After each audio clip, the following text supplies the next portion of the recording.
Здравейте! Днес ще ви покажа как да си приготвите една сивлевска манджа.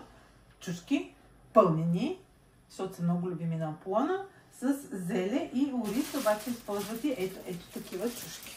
Ето такива чушки, зелени чушки. Много хубава манджа, много свежа, много лятна, да знаете. Така, и задължително да си я направите.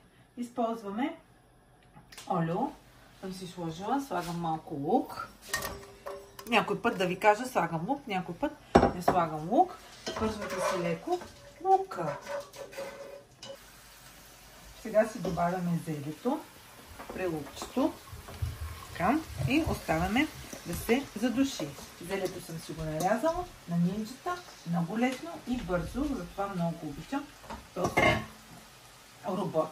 Аз го намалявам и сега ще го покрия с капака и ще го оставя така да се задуши.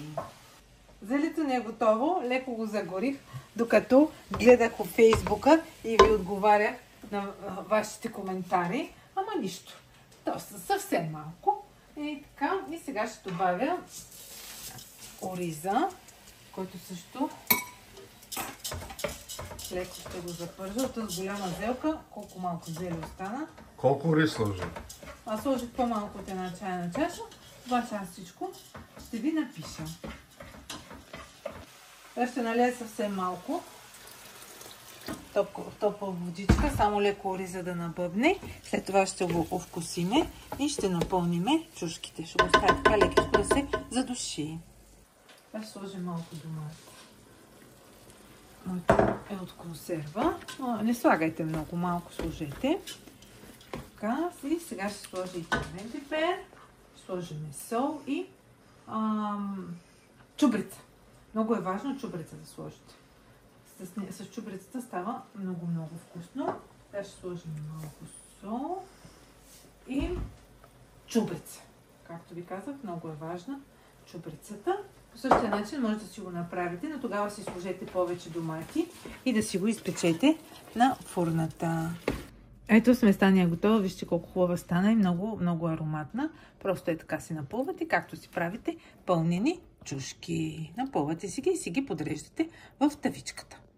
Ето, пълните си ги чушките и аз отгоре им слагам и така малка част доматче, да не излиза сместа отвътре. Искам да ви кажа, че Аполона не спря да бърка вътре в тенджерата и да яде, остана малко. Сега ще го сложа тук в тавата. Моята става ми е малко голяма, но няма нищо.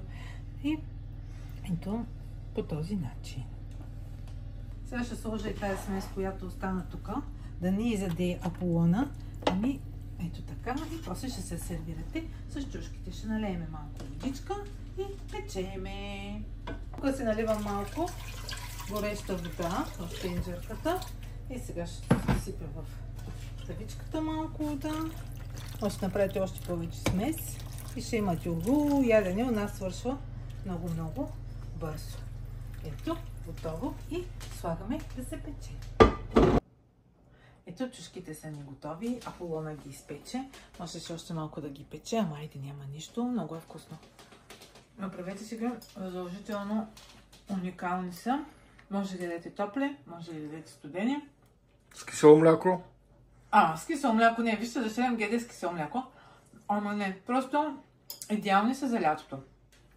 Това е, няма да ям пред вас, защото някои се дразнят. И ви пожелавам хубав ден. Чао, чао!